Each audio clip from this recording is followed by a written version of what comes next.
اس video میں ہم اس ہستی کے متعلق جانیں گے جن کا واقعہ قرآن مجید میں یونس اور توریت میں جوناہ کے نام سے آیا ہے۔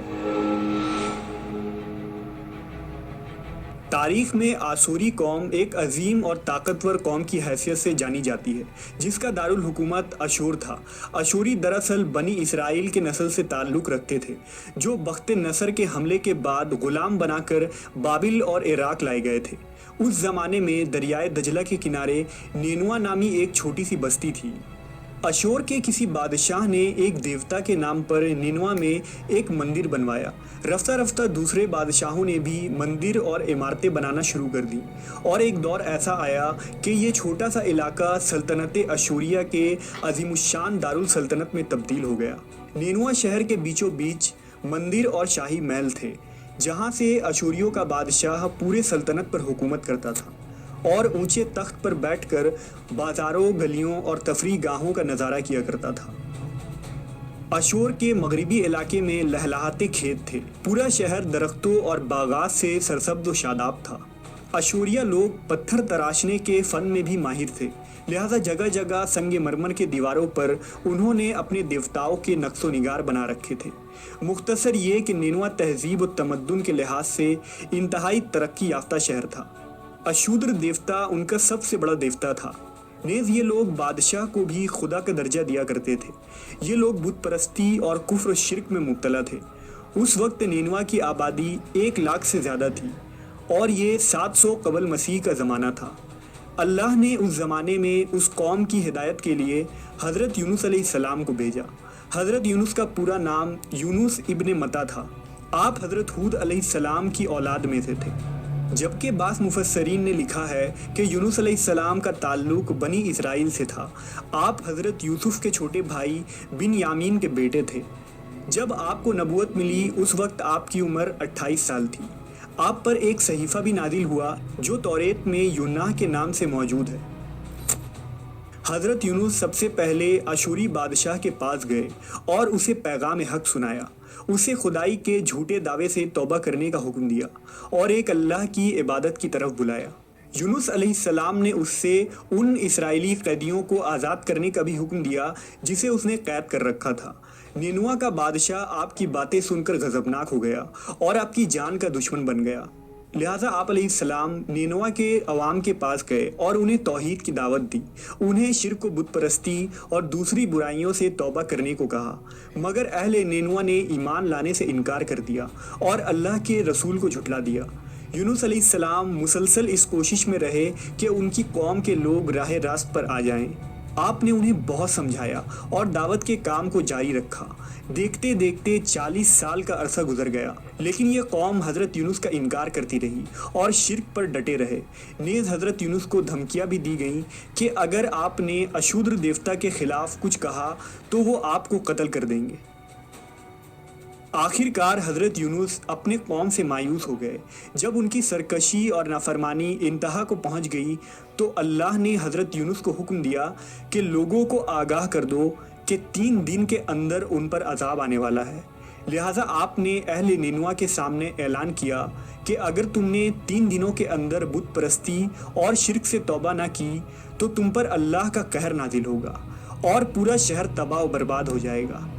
لوگوں نے آپ کا مذاق اڑایا اور جواب میں کہا، ہم تمہارے رب کی طرف سے عذاب کے منتظر رہیں گے۔ آپ کی قوم نے آپس میں مشورہ کیا تو اس بات پر سب کا اتفاق ہوا کہ یونس کو کبھی جھوٹ بولتے نہیں دیکھا گیا، لہٰذا ان کی بات نظر انداز نہیں کرنی چاہیے۔ مشورے میں یہ بھی طے ہوا کہ دیکھا جائے کہ اگر یونس علیہ السلام رات بستی کے اندر اپنے گھر میں مقیم رہتے ہیں تو سمجھ لو کہ کچھ نہیں ہوگا، اور اگر وہ یہاں سے کہیں اور چلے جاتے ہیں تو یقین کر لو کہ صبح عذاب ضرور آئے گا۔ حضرت یونس علیہ السلام رات کو اس بستی سے نکل گئے۔ صبح ہوئی تو عذاب الہی کا ایک سیاہ دھواں بادل کی شکل میں بستی والوں کے سروں پر منڈلانے لگا۔ جب وہ ان کے قریب ہونے لگا تو ان لوگوں کو یقین ہو گیا کہ اب وہ سب ہلاک ہونے والے ہیں۔ दरअसल हजरत यूनुस अलैहिस्सलाम अपनी कौम से नाराज होकर चले गए थे, मगर उन्हें वहां से निकलने का हुक्म नहीं दिया गया था। वो अजाब की इत्तला देने के बाद अल्लाह की इजाज़त के बगैर अपना इलाका छोड़ गए थे। आसार अजाब देखकर जब आशूरियों ने तौबा व इस्तिग़फ़ार की तो अल्लाह ने उन्हें माफ़ कर दिया। अल्लाह ताला किसी कौम को उस वक्त तक अजाब नहीं देता जब तक वो अपनी हुज्जत पूरी नहीं कर लेता।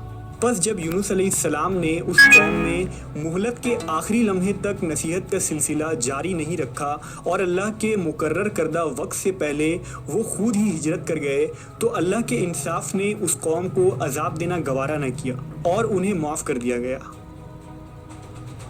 जब हज़रत यूनुस अलैहिस्सलाम फरात के किनारे पहुँचे तो एक कश्ती को मुसाफिरों से भरा हुआ पाया।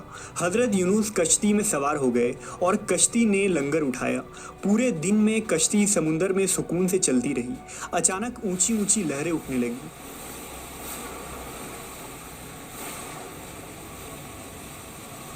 लोगों ने अपना साजो सामान समुंदर में फेंक दिया कि कश्ती का बोझ कम हो जाए, लेकिन कश्ती का बोझ फिर भी कम न हुआ। जब कश्ती डगमगाने लगी तो कश्ती के गर्क होने का यकीन होने लगा। अहले कश्ती ने अपने अकीदे के मुताबिक कहा कि ऐसा मालूम होता है कि इस कश्ती में कोई गुलाम अपने आका से भागा हुआ है। जब तक उसको इस कश्ती से अलग न किया जाएगा, निजात मुश्किल है। यूनुस अलैहिस्सलाम ने सुना तो उनको तंबीह हुआ कि अल्लाह को मेरा निनवा से वही का इंतज़ार किए बगैर इस तरह चले आना पसंद ना आया और ये मेरी आजमाइश के आसार हैं। ये सोचकर उन्होंने अहले कश्ती से फरमाया कि मैं ही वो ग़ुलाम हूँ जो अपने आका से भागा हुआ हूँ। लिहाजा 3 मरतबा कुर्रा अंदाज़ी की गई और तीनों मरतबा हज़रत यूनुस का नाम निकला।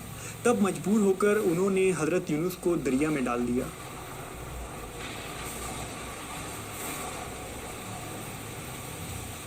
उस वक्त अल्लाह ने एक बड़ी मछली को हुक्म दिया कि उन्हें निगल लो, ये तुम्हारी गज़ा नहीं है, इसलिए उनके जिस्म पर कोई तकलीफ़ नहीं होनी चाहिए।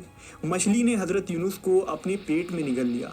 यूनुस अलैहिस्सलाम ने जब मछली के पेट में खुद को ज़िंदा पाया तो बारगाह इलाही में अपनी निदामत का इजहार किया कि मैं वही इलाही का इंतज़ार किए बगैर और अल्लाह से इजाज़त लिए बगैर उम्मत से नाराज़ होकर निनवा से निकल आया। हज़रत यूनुस ने मछली के पेट में अल्लाह को पुकारा। उन पर 3 अंधेरे इकट्ठे हो गए थे, रात का अंधेरा, मछली के पेट का अंधेरा और समुंदर का अंधेरा। आपने उन अंधेरों में ये कलमात कहे, अल्लाह तेरे सिवा कोई माबूद नहीं, तू यकता है, मैं तेरी पाकी बयान करता हूँ, बेशक मैं अपने नफ्स पर खुद ही जुल्म करने वाला हूँ। रिवायतों के मुताबिक अगर हज़रत यूनुस ये तस्बीह ना कहते तो क़यामत तक मछली के पेट में रहते। रसूल अल्लाह सल्लल्लाहु अलैहि वसल्लम ने फरमाया कि जब यूनुस ने ये दुआ की तो ये कलमात अर्श के गिर्द घूमने लगी। फरिश्ते कहने लगे कि ये बहुत दूर दराज जगह से आवाज़ आ रही है, लेकिन कान उससे पहले इससे आशना ज़रूर हैं और आवाज़ बहुत ही कमज़ोर है। अल्लाह ने हज़रत यूनुस की दर्द भरी आवाज़ को सुना तो फरमाया, क्या तुम इस आवाज़ को नहीं पहचानते? उन्होंने कहा नहीं। फरमाया, ये मेरे बंदे यूनुस की आवाज़ है। फरिश्ते ने कहा, ये वही यूनुस है जिसकी पाक अमल कबूल शुदा हर रोज़ तेरी तरफ चढ़ते थे। ऐ अल्लाह, मुसीबत के वक्त उस पर रहम कर।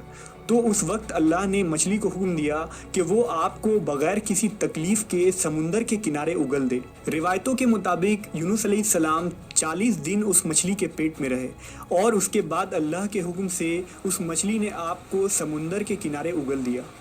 मछली के पेट में रहने की वजह से आपका जिस्म ऐसा हो गया था जैसे कि परिंदा का पैदाशुदा बच्चा जिसका जिस्म नरम होता है और जिस्म पर बाल तक नहीं थे।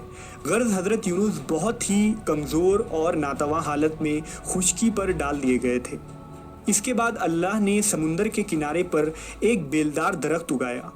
रिवायतों के मुताबिक वो कद्दू का पौधा था जिसके ज़रिया हज़रत यूनुस अलैहिस्सलाम पर साया हो गया।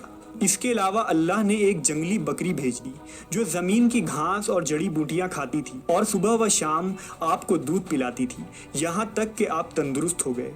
हज़रत यूनुस दरख्त के उस साए में झोपड़ी बनाकर रहने लगे। यूनुस अलैहिस्सलाम की कौम उन्हें तलाश करती हुई एक दिन उस साहिल के किनारे पहुंच गई और उन्होंने आपको देख लिया। उन्होंने आपके हाथ पर इस्लाम की बैत कर ली और साथ ही अल्लाह से तौबा व इस्तिग़फ़ार करने लगे।